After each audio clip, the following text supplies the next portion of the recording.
হুকুমদাতা, আর সকল মাখলুক সেটা গ্রহণকর্তা, তার অধীনস্থ। যেমন ফেরেশতা, রব্বুল আলামিন এই ফেরেশতাদের প্রতি যে হুকুম করেছেন সেই হুকুমের তামিল তাদের সেই জন্ম থেকে মৃত্যু পর্যন্ত করতেই থাকবে বিরতিহীনভাবে। সুবহানাল্লাহ বলেন। ফেরেশতারা বিন্দু সময় পরিমাণ আল্লাহর হুকুমের বাইরে যাবে না, যেতে পারে না। তাদের সাথে রবের সম্পর্ক হলো হুকুমদাতা আর হুকুম পালনকারীর সম্পর্ক, এর বাইরে নয়। ফেরেশতা কুল, যে কোনো ফেরেশতা সে সারাটা জীবন আল্লাহ রাব্বুল আলামিনের ইবাদতে মগ্ন আছে। সেই জন্য কোন ফেরেশতাকে আল্লাহ রাব্বুল আলামিন আল্লাহ ওলি বলে সম্বোধন করেন না, করবেন না। আমার কথা কি বুঝে আসতেছে? আমরা যে কিছু মানুষ বসে আছি, খুব মনোযোগ দিয়ে একটু শোনার চেষ্টা করি। ইনশাআল্লাহ আল্লাহ তাআলা অবশ্যই কিছু শেখার তৌফিক দিবেন ইনশাআল্লাহ।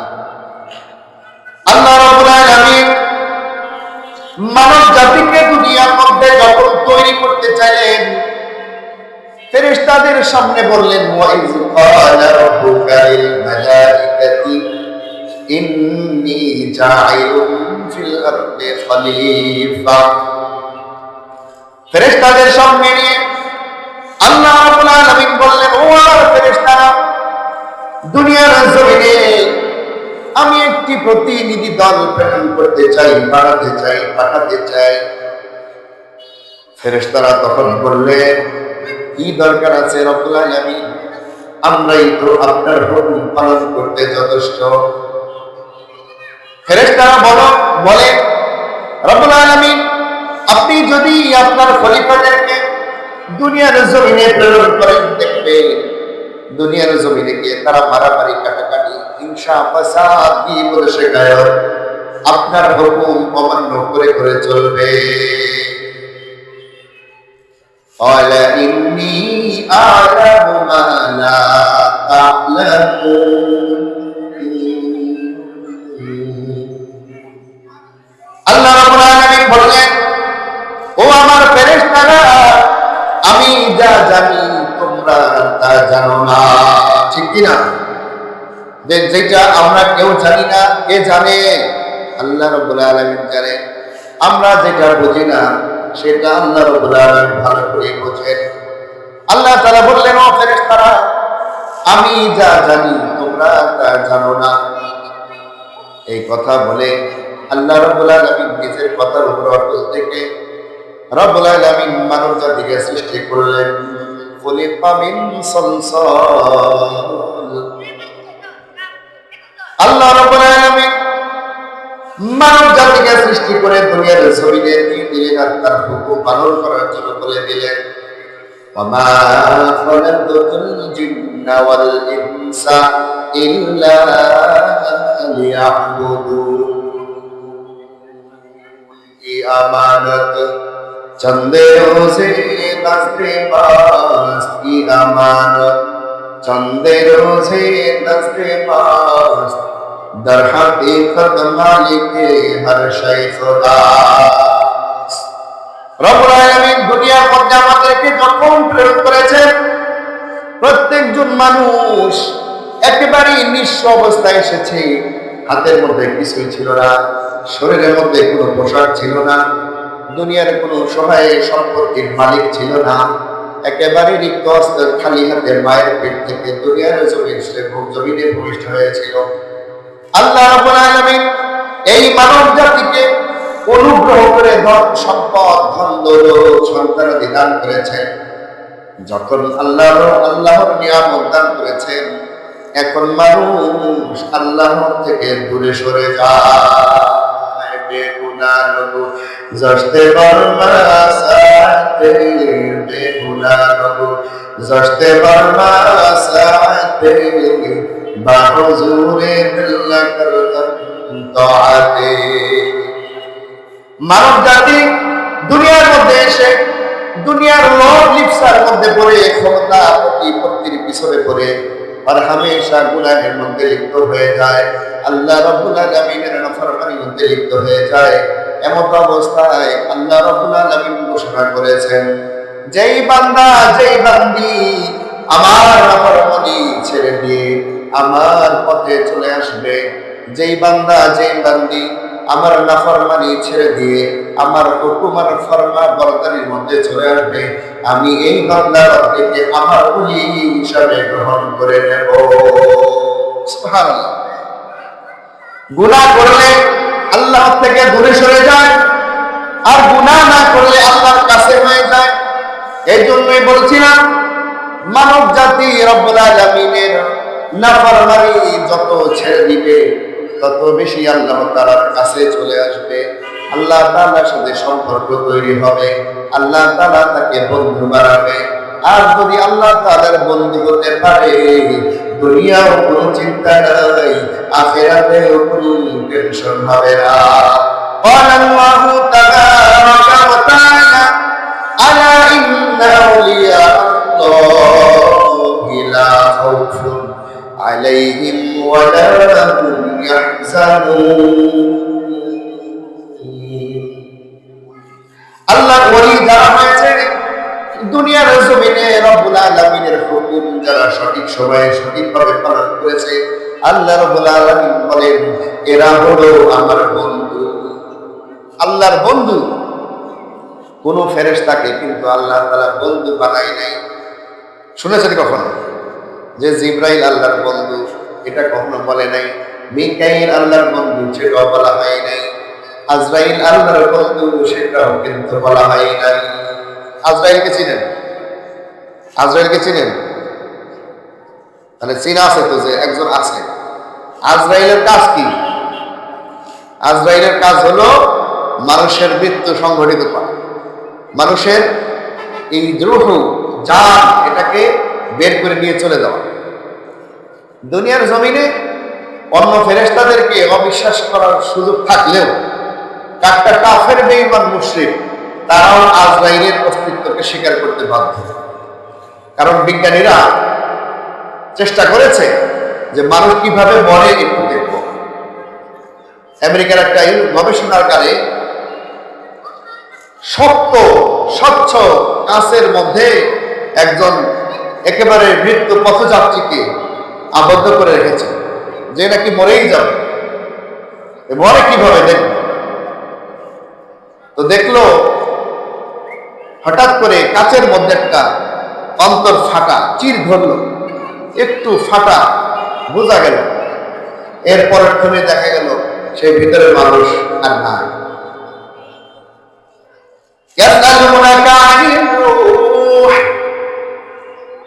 আল্লাহ রাব্বুল আলামিন রাসূল পাক সাল্লাল্লাহু আলাইহি সাল্লামকে প্রশ্নের উত্তর শিক্ষা দিচ্ছেন। এক ইহুদি এসে আল্লাহ রাসূলকে জিজ্ঞেস করে, রূহ সেটা কি জিনিস? মানুষ যে বেঁচে থাকে, মানুষ যে নড়াচড়া করে, মানুষ যে কথা বলে, এটা কিভাবে সম্ভব? এটা কি জিনিস? কিসের কারণে মানুষ বেঁচে থাকে? জান বা রূহ এটা কি জিনিস? আল্লাহ রাব্বুল আলামিন বললেন, আপনাকে যে রূহের বিষয়ে প্রশ্ন করেছেন আপনি তাদেরকে বলে দেন, কুলির রূহু মিন আমরি রাব্বি। রূহ হলো আল্লাহর একটি হুকুম, আল্লাহ রাব্বুল আলামিনের একটি হুকুম আদেশ।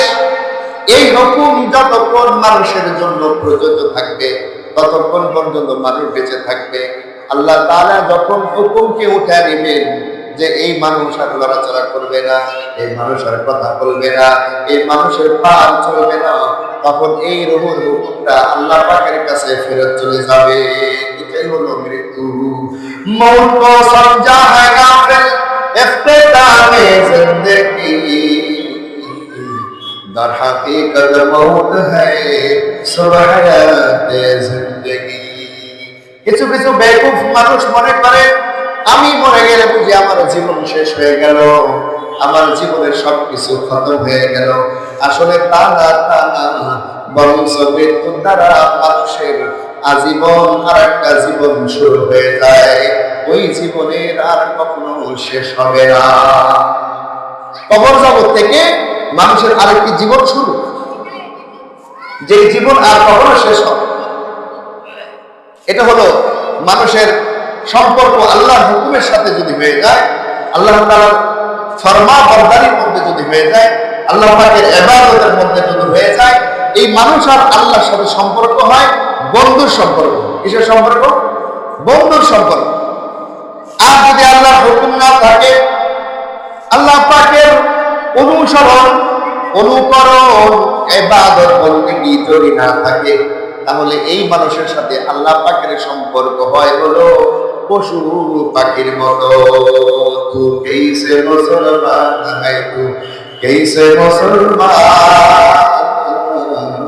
তেরা নাম মে মুসলিম হ্যায়, তু কাম মে শয়তান। আমরা এমন মুসলমান সদা সর্বদা শয়তানের কথাগুলোকেই পালন করতে পছন্দ করি, শয়তানের কথা মতে চলতেই আমাদের ভালো লাগে, কিন্তু আল্লাহর হুকুমের মধ্যে চলতে ভালো লাগে না। ক্বালা রাসূলুল্লাহ সাল্লাল্লাহু আলাইহি ওয়াসাল্লাম ওয়া খায়রুল ফাত্তাউন আত-তাওয়াবিন। আল্লাহর পেয়ারা রাসূল সাল্লাল্লাহু আলাইহি ওয়াসাল্লাম বলেছেন, ওই নাফরমান আল্লাহ তাআলার কাছে প্রিয়, ওই গুনাহগার আল্লাহ তাআলার কাছে প্রিয়, যে নাকি গুনাহ করে, গুনাহ করার পরে আবার নিজের ভুলটা বুঝতে পেরে আল্লাহ রাব্বুল আলামিনের কাছে তওবা করে। এই গুনাহগার হলো উত্তম গুনাহগার। হযরতে আবু বকর সিদ্দিক রাদিয়াল্লাহু তাআলা আনহু খলিফাতুল মুসলিমিন যখন হয়েছিলেন, যখন ওই সময়ের বাদশা হয়েছিলেন, খলিফা হয়েছিলেন, উনি এক সময় কুফার মধ্যে সফরে গিয়েছিলেন। কুফা ইরাকের একটি এলাকার নাম। কি নাম? কুফা। কুফা কুফা বসরা প্রসিদ্ধ শহর। হযরত আবু বকর সিদ্দিক রাদিয়াল্লাহু তাআলা আনহু কুফা শহরে সফর করে গেলেন। সেই শহরে যাওয়ার পরে দেখলেন একজন মানুষ ইন্তেকাল করেছে, একজন মানুষ ইন্তেকাল করেছে। হযরত আবু বকর সিদ্দিক রাদিয়াল্লাহু তাআলা আনহুর সামনে তার জন্য কবর খনন করা হলো, তার জন্য জানাজার ব্যবস্থা করা হলো, তার জন্য কাফন কাফনের ব্যবস্থা করা হলো। হযরত আবু বকর সিদ্দিক রাদিয়াল্লাহু তাআলা সেখানে উপস্থিত ছিলেন। এই লোকটাকে যখন কবরের মধ্যে নামিয়ে দেওয়া হলো, কবরের মধ্যে নামিয়ে দিয়ে যখন বাস হলো, কবরের উপরে বিছায়া দেওয়া প্রায় শেষ হয়ে গিয়েছে। এমত অবস্থায় চিৎকার করে একজন মহিলা আসতেছে, চিৎকার করে করে এই কবরের কাছে এসে বলছেন, মেহেরবানি করে দয়া করে এই কবরের মানুষটাকে একটু বার দেখাইতে দেন, একটা বার আমাকে দেখতে সুযোগ দেন, কারণ হলো ইনি হলো আমার সন্তান। মা চিল্লায়া চিল্লায়া কান্না করছে আর বলছে, শেষবারের মতো আমাকে একটু দেখতে দেন, কারণ হলো আমি আমার এই সন্তানের প্রতি নাখোশ ছিলাম, তার জীবদ্দশায় তার সাথে আমার সম্পর্ক ভালো ছিল না, কারণ হলো সে আল্লাহর হুকুম পালন করতো না, এই জন্য তার সাথে আমার সম্পর্ক ভালো ছিল না। আজকে যখন সে মারা গিয়েছে, কবরের মধ্যে দাফন হয়ে গিয়েছে, শেষবারের মতো আমি তাকে একটু দেখতে চাই, এই জন্য আমাকে একটু দেখার সুযোগ করে দাও। হযরত আবু বকর সিদ্দিক রাদিয়াল্লাহু তাআলা আনহু উপস্থিত সকলকে বললেন, অল্প কয়েকটা বাঁশ সরিয়ে তাকে দেখার জন্য সুযোগ করে দেওয়া হোক। চেহারার ঠিক উপর থেকে 3-4টা বাঁশ সরিয়ে দেওয়া হলো। সরিয়ে দেওয়ার পরে দেখা গেল তার চেহারা থেকে নূরের আলো হয়ে কবরটা আলোকিত হয়ে আছে। সুবহানাল্লাহ। উপস্থিত সবাই আশ্চর্য হয়ে গেল, এই ব্যক্তির কি আমল ছিল, কি এমন আমল ছিল, তাকে কবরস্থ করার পরপরই তার চেহারা উজ্জ্বল আলোয় আলোকিত হয়ে গেল। সকলেই ওই মাকে জিজ্ঞেস করলো, আপনার সন্তানের কোনো আমল ছিল কিনা? মা তখন বলে, না না, দুনিয়ার জমিনে সে আল্লাহর হুকুম তেমন পালন করতো না, যার কারণে আমি তার সাথে ভালো সম্পর্ক রাখতে পারি নাই। এই জন্য মৃত্যুর সময় আমি তার পাশে ছিলাম না, এই জন্যই তো শেষবার দেখতে এসেছি। बुजुर्गी को नहीं हमको जरूरत, बुजुर्गी को नहीं हमको जरूरत, गुलाम अपना बना हमको खुदाया। আল্লাহ রাব্বুল আলামিন মানুষকে বানিয়ে অন্তত মুহাম্মদের ভালোবাসা দিয়ে থাকেন। কার কোন আমলের কারণে রাব্বুল আলামিনের কাছে সে প্রিয় হয়ে যায় সে নিজেও জানে না। এখানে কিন্তু মাই বলছে আমার সন্তান আল্লাহর হুকুম যেমন পালন করতো না, এরপরে তাকে আবার দাফনের ব্যবস্থা করে দেওয়া হলো, কবরকে বন্ধ করে দেওয়া হলো, কবরে পরিপূর্ণ মাটি চাপা দিয়ে সবাই চলে গেল। সিদ্দিক আকবর রাদিয়াল্লাহু তাআলা যখন ঘুমাইলেন, রাত্রিতে যখন ঘুমাইলেন, স্বপ্ন যোগে স্বয়ং রাসূলুল্লাহ সাল্লাল্লাহু আলাইহি ওয়াসাল্লাম আবু বকরের সাথে সাক্ষাৎ করে বললেন, আবু বকর, দিনের বেলায় তুমি একটি লাশ দাফন করেছিলে তাই না? বলে, জি হ্যাঁ ইয়া রাসূলুল্লাহ, দিনের বেলায় একটা লাশ দাফন করেছিলাম, কিন্তু এমন একটি আশ্চর্য ঘটনা হয়ে গেছে, এই লাশের মা সাক্ষী দিয়েছিল এই সন্তান এই লাশটা দুনিয়ায় জীবিত থাকতে তেমন কোনো আমল করে নাই, আল্লাহর হুকুম সঠিক সময়ে আমল করে নাই, কিন্তু আমরা তার কবরকে আবার দ্বিতীয়বার খনন করার পরে চেহারার মধ্যে যে নূরের আলো ঝলমল করছিল, কবরটা আলোকিত হয়েছিল, এই রহস্য কিন্তু আমরা বুঝতে পারি নাই। আল্লাহ রাসূল সাল্লাল্লাহু আলাইহি ওয়াসাল্লাম তখন হযরত আবু বকর রাদিয়াল্লাহু তাআলা আনহুকে বলছেন, ও আবু বকর, দুনিয়ার মানুষের চোখে এ অনেক বড় নাফরমান হতে পারে, দুনিয়ার মানুষের চোখে এর সাথে আল্লাহর সম্পর্ক ভালো নাও লাগতে পারে, এমনকি তার মাও সাক্ষী দিয়েছে তার সাথে আল্লাহর সম্পর্ক ভালো ছিল না, আল্লাহর হুকুম তার সাথে ছিল না, এমত অবস্থায় তার ইন্তেকাল হয়েছে, কিন্তু দুনিয়ার মানুষ জানে না তার অন্তরের সাথে আল্লাহর সাথে কি সম্পর্ক, তার মনের সাথে আল্লাহর সাথে কি সম্পর্ক, দুনিয়ার মানুষ কিন্তু জানে না।